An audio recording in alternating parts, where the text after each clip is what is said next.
शाक्यमुनि बुधाय। भगवान बुद्ध और उनका धम्म। द्वितीय कांड, भाग पहला, बुद्ध और उनका विषाद योग। वीडियो क्रमांक 1। आइए इस वीडियो में देखते हैं, उपदेश देना अथवा नहीं देना।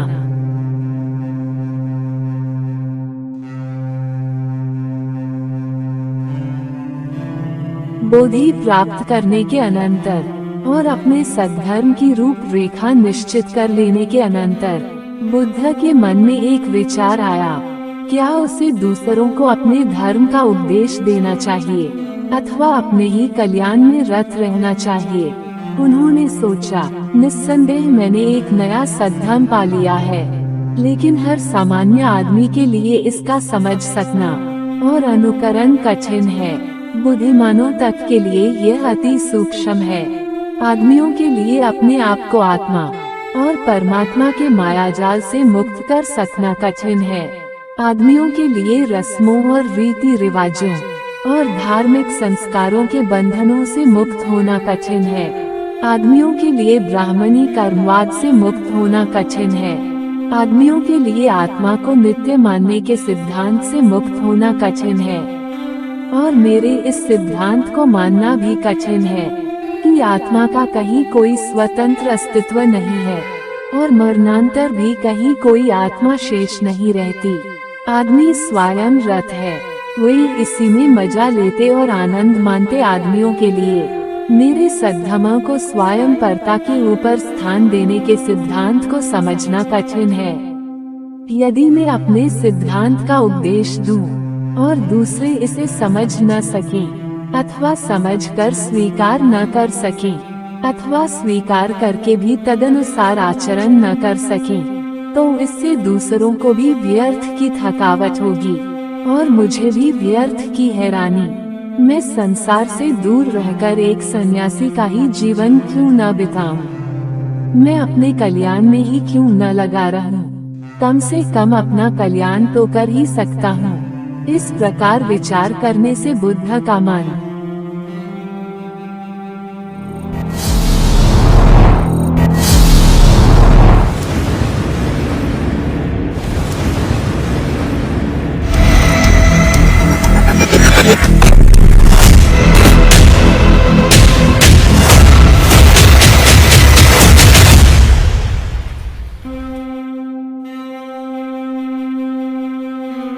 सद्धर्म प्रचार की ओर न झुककर निष्क्रियता की ओर ही झुका। ब्रह्मा सहस्रपति ने जब ये जाना कि बुद्ध के मन में क्या विचार चक्कर काट रहा है, उसने सोचा, निश्चय से संसार का नाश होने जा रहा है, निश्चय से संसार विनाश को प्राप्त होने जा रहा है। यदि सम्यक संबुद्ध तथागत का मन धर्म प्रचार की ओर न झुककर निष्क्रियता की ओर झुक जाता है। इस चिंता से घबराकर ब्रह्मा सहस्रपति ब्रह्मलोक से विदा होकर बुद्ध के सामने प्रकट हुआ। अपने वस्त्र को एक कंधे पर करके वह झुका और हाथ जोड़कर बोला, आप अब सिद्धार्थ गौतम नहीं हैं, आप बुद्ध हैं, आप सम्यक संबुद्ध हैं, आप तथागत हैं। आप संसार को अंधकार मुक्त करने के प्रयास से कैसे विमुख हो सकते हैं? आप संसार को सत्य पथ पर ले चलने से कैसे विमुख हो सकते हैं? बहुत से प्राणी हैं जो बहुत मलिन नहीं हैं, उन्हें सद्धर्म श्रवण करना नहीं मिलेगा तो वे विनाश को प्राप्त होंगे।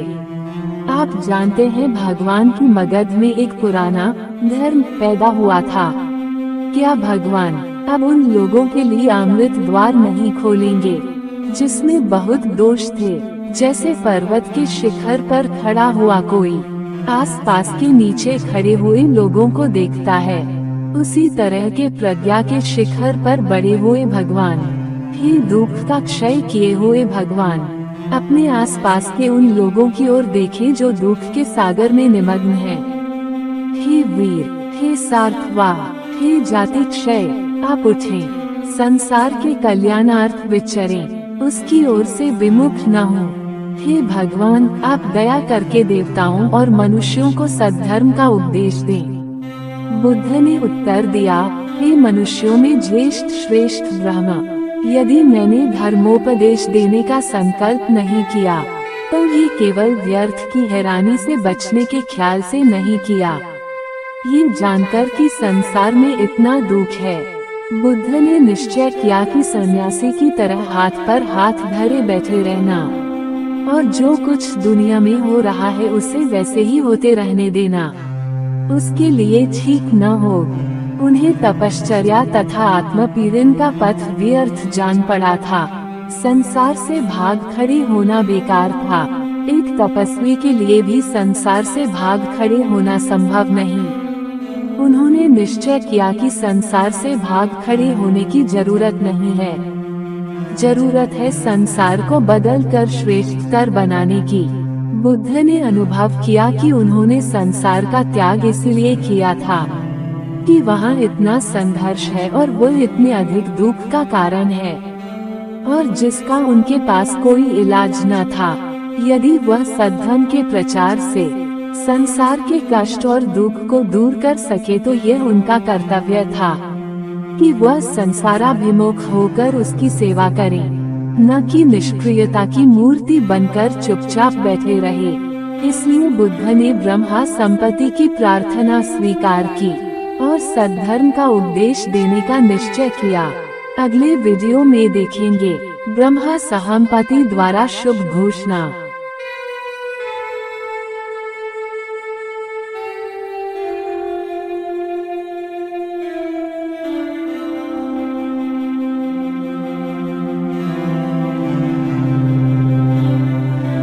दोस्तों, उम्मीद है कि हमारा ये छोटा सा प्रयास आपको पसंद आएगा, तो कृपया हमारे इस वीडियो को लाइक करें और अपने दोस्तों को शेयर करें। और हाँ, चैनल को सब्सक्राइब करना ना भूलें। धन्यवाद।